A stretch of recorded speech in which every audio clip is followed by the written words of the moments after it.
সারা দেশের মতো খুলনাতে শুরু হয়েছে নার্সদের ৩ ঘন্টার কর্মবিরতি। এতে ব্যাহত হচ্ছে চিকিৎসা সেবা। দুর্ভোগে হাসপাতালে ভর্তি হওয়া রোগী ও স্বজনরা।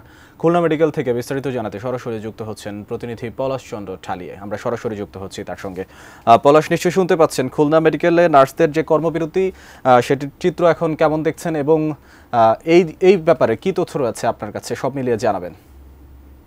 মাহমুদ, এই মাত্র অর্থাৎ এই ঠিক ৯টা থেকে শুরু হলো কর্মবিরতি এবং দেখতে পাচ্ছেন যে আমার পিছনে কিন্তু খুলনা মেডিকেলের যে ৪৮০ জন যে নার্স রয়েছে তাদের ভিতর থেকে এই মুহূর্তে কিন্তু স্বল্প সংখ্যক যদিও তারা দাঁড়িয়েছে, তারা এই যে কর্মবিরতি তাদের একটি ব্যানার এখানে আমরা দেখতে পাচ্ছি।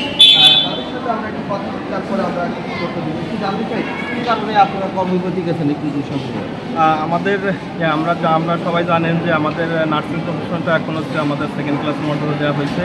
সেই সূত্রে আমরা এখন আমাদের যে ডিজিএনএম আছেন, ডিজিএনএম প্লাস আমাদের বাংলাদেশ নার্সিং কাউন্সিল, এগুলোতে আমরা যোগ্যতার ভিত্তিতে আমাদের এখন প্রায় বাংলাদেশে ১০০-র উপরে পিএইচডি করা আমাদের নার্সিং কর্মকর্তা রয়েছেন এবং আমরা যোগ্যতার ভিত্তিতে আমরা বাংলাদেশ নার্সিং কাউন্সিল প্লাস ডিজিএনএমে আমাদের নার্সিং যে পদগুলো আছে, যেগুলো মহাপরিচালক, পরিচালক, এইগুলোতে আমাদের নার্সিং থেকে আমাদের পদায়ন চাই এবং যে ওখানে যারা নন ক্যাডার অন্য প্রফেশন থেকে আমাদের এই পদগুলো ধরে রেখেছেন, সেইগুলো আমাদের যোগ্যতার ভিত্তিতে নার্স থেকে নিতে চাই, নার্সিং থেকে।